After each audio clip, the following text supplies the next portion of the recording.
ஓம்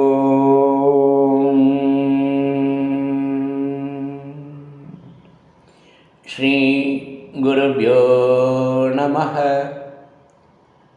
பகவான் ஸ்ரீ விஸ்வநாதர் அருளிய ஸ்ரீமத் விஸ்வோபனிஷதம் பாகம் 3, போதனை எண் 410. போதனை நாள் 13/7/1980 ஞாயிற்றுக்கிழமை. ஒருவர் தனது 16 வயது மகனின் காமாலை சிகிச்சைக்காக வந்திருந்தார். சிகிச்சைக்கு பின் ஸ்ரீமத் விஸ்வோபனிஷதம் படிக்க கேட்டுக்கொண்டிருந்தார். பின்பு சுவாமிகள் அருளியது: மகனை 18 வருடம் முன் தெரியுமா? அன்பர் சிரித்துக்கொண்டே, தெரியாது. சுவாமிகள்: குழந்தையாயிருந்தபோது நீங்கள் சொன்னதை கேட்டு வந்தது. சற்று பெரியவனானதும் எனக்கும் சிலது தெரியும், நீங்கள் சொல்வதை சொல்லுங்கள் என்று அட்ஜஸ்ட் செய்து கொண்டு போகிறது. இன்னும் சில வருடம் போனால் அது உங்கள் இஷ்டம், எனக்கு சரிப்பட்டு வராது, எனது இஷ்டம் வேறு என்று இருக்கிறது.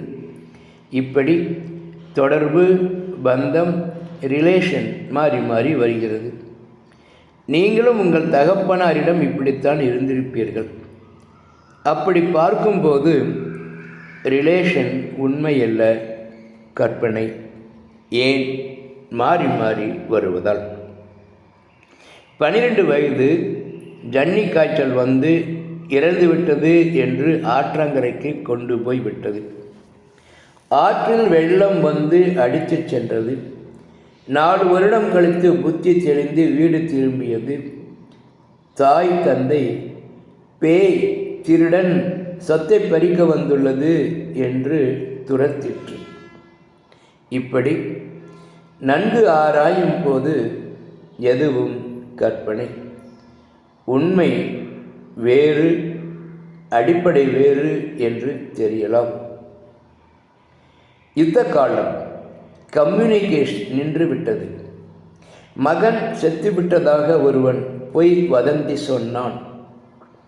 தகப்பனும் குடும்பமும் துக்கத்தில் மூழ்கி கர்மாதி நடத்துகிறது. வேறொன்று செத்து பல மாதங்கள் ஆயிற்று. தாக்கல் தெரியவில்லை, துக்கமும் உண்டாகவில்லை.